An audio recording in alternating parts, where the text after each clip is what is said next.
La fiscalité a effectivement un impact sur la cession d'entreprise, mais cet impact n'est peut-être pas aussi important que ce qu'on peut le penser au premier abord.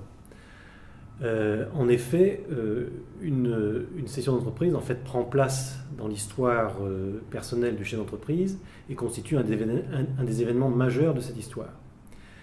Le deuxième élément, c'est que une cession d'entreprise est quelque chose qui prend du temps. Il faut entre 6 et 18 mois pour mener à bien une telle opération. Le troisième élément, c'est que pour réussir et optimiser en fait, une cession d'entreprise, il faut anticiper, il faut s'y préparer. Ne serait-ce que pour pouvoir utiliser à bon escient tous les dispositifs d'optimisation qui sont actuellement disponibles. La fiscalité n'est donc qu'un des éléments qui rentre en fait, dans la réflexion des chefs d'entreprise et qui lui permet de prendre sa décision. Bien évidemment, on ne peut pas exclure, et bien évidemment, les chefs d'entreprise vont utiliser tous les effets d'aubaine qui peuvent se présenter. Donc, le chef d'entreprise va pouvoir modifier à la marge en fait, son projet, l'accélérer ou le retarder en vue de bénéficier de telle ou telle mesure. On a bien vu par ailleurs qu'une fiscalité des plus-values immobilières qui s'avérerait dissuasive entraîne des effets collatéraux qui sont les réactions qu'on a connues en fait, des pigeons.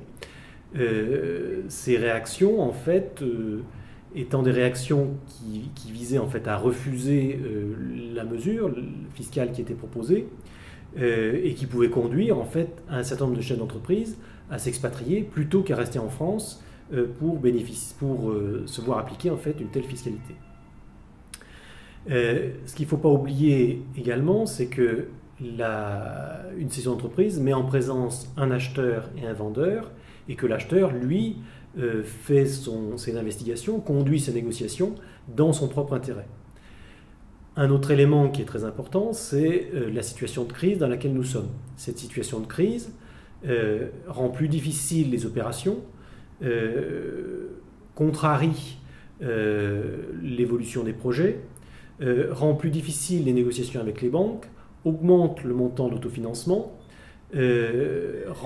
complique les négociations de gap et les négociations relatives aux earn-out, tous éléments qui sont importants pour conclure en fait une cession d'entreprise. Par ailleurs, il faut aussi prendre conscience de l'importance de l'écosystème juridique et fiscal dans lequel s'inscrit la cession d'entreprise. Il y a de nombreux dispositifs utilisables. On peut citer la donation avant cession, on peut citer l'apport cession, et ces dispositifs-là nécessitent une certaine durée pour pouvoir être mis en place à bon escient.